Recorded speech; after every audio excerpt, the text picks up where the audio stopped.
Let's dive into the details. Telangana celebrated its 11th Formation Day on June 2, 2025 with grand events across the state, highlighting its journey from statehood to progress. Chief Minister A. Revanth Reddy led the main ceremony at Parade Grounds in Secunderabad, where he hosted the national flag and received a guard of honor from the state police. The day began with floral tributes at the Martyrs Memorial in Gun Park, paying homage to those who sacrificed their lives for the formation of Telangana. During his Telangana Formation Day address, Chief Minister Revanth Reddy stated that democracy had ended 10 years of political dominance and highlighted the decades-long struggle that led to statehood.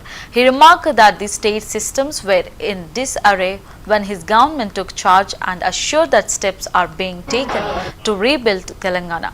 Revanth expressed disappointment that even a decade after achieving statehood, many aspirations remain unfulfilled. He announced that houses under the Indiramma scheme would be allotted exclusively to women and that women are allowed to travel free of cost on RTC buses. He also claimed that Telangana ranks number 1 in grain production. Revanth further noted that Rs 13,000 crore is being spent annually to provide free electricity to farmers and announced financial aid of Rs 12,000 under the Indiramma Atmiya Bharosa scheme.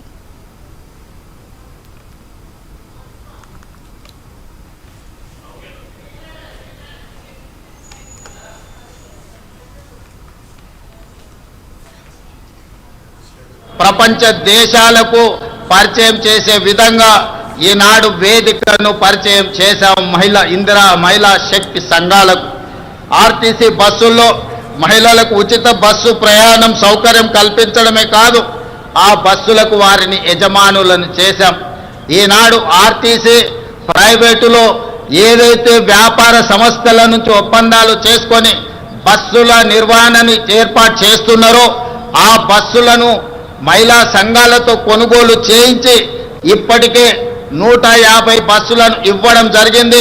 తొందరలోనే 450 బస్సులను మహిళలకు అందించడం ద్వారా ఆర్టీసీలో మహిళలు ఉచితంగా bus ప్రయాణం చేయడమే కాదు, ఆర్టీసీ సంస్థకు 600 బస్సులను ఈరోజు ఎంగేజ్ చేసి వాళ్ళు ఆర్థికంగా ఎదగడానికి రాష్ట్ర ప్రభుత్వం మహిళా సంఘాలకు చేతనందిస్తూ ముందుకు వెళ్ళడం జరుగుతుంది. అదేవిధంగా మహాలక్ష్మి పథకం ద్వారా 500 రూపాయలకే గ్యాస్ సిలిండర్ ఇవ్వడమే కాదు, 200 యూనిట్లు ఉచిత విద్యుత్తు ఈనాడు ఆడబిడ్డలకే మనం ఇవ్వడం జరుగుతుంది. అదేవిధంగా ఈరోజు తెలంగాణ రాష్ట్రంలో ఇందిరమ్మ ఇండ్లు కేటాయిస్తున్నాం.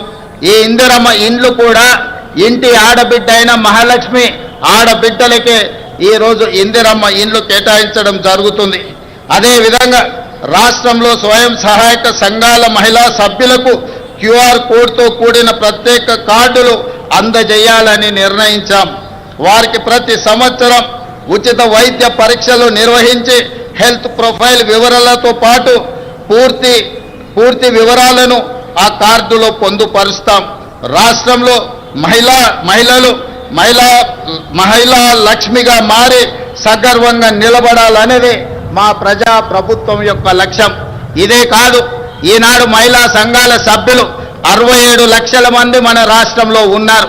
వాళ్ళందరికీ కూడా ప్రతి సంవత్సరం 2 జతల చీరలను ఆడబిడ్డ కానుకగా ఈరోజు తెలంగాణ రాష్ట్ర ప్రభుత్వం ఇవ్వడం ద్వారా వాళ్ళ ఆత్మ గౌరవాన్ని నిలబెట్టి ఈ మహిళలతో మాకు కుటుంబ అనుబంధం ఉంది అని చెప్పి ఈనాడు తెలంగాణ ప్రజాప్రభుత్వము ఒక ఔదార్యాన్ని ప్రదర్శించి ఆడబిడ్డలను ఆదుకునే ప్రయత్నం చేస్తున్నాం.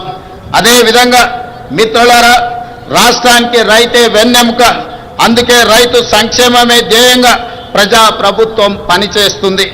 ఇచ్చిన మాట ప్రకారం ఏకకాలంలో 2 లక్షల రైతు రుణమాఫీ చేసి రైతులను రుణ విముక్తులను చేశాం. కేవలం మొదటి సంవత్సరం లోపలనే 25,35,964 మంది రైతు కుటుంబాలకు 20,617 కోట్ల రూపాయల రైతు రుణమాఫీ చేసి రుణ విముక్తులను చేయడం ద్వారా రైతులు ఆత్మ గౌరవంతో బ్రతికే విధంగా ఈనాడు ప్రజా ప్రభుత్వం చర్యలు చేపట్టింది. ప్రపంచ దేశాలకు పరిచయం చేసే విధంగా ఈనాడు వేదికను పరిచయం చేశాం మహిళా శక్తి సంఘాలకు. ఆర్టీసీ బస్సుల్లో మహిళలకు ఉచిత బస్సు ప్రయాణం సౌకర్యం కల్పించడమే కాదు, ఆ బస్సులకు వారిని యజమానులను చేశాం. ఈనాడు ఆర్టీసీ ప్రైవేటులో ఏదైతే వ్యాపార సంస్థల నుంచి ఒప్పందాలు చేసుకొని బస్సుల నిర్వహణని ఏర్పాటు చేస్తున్నారో ఆ బస్సులను మహిళా సంఘాలతో కొనుగోలు చేయించి ఇప్పటికే 150 బస్సులను ఇవ్వడం జరిగింది.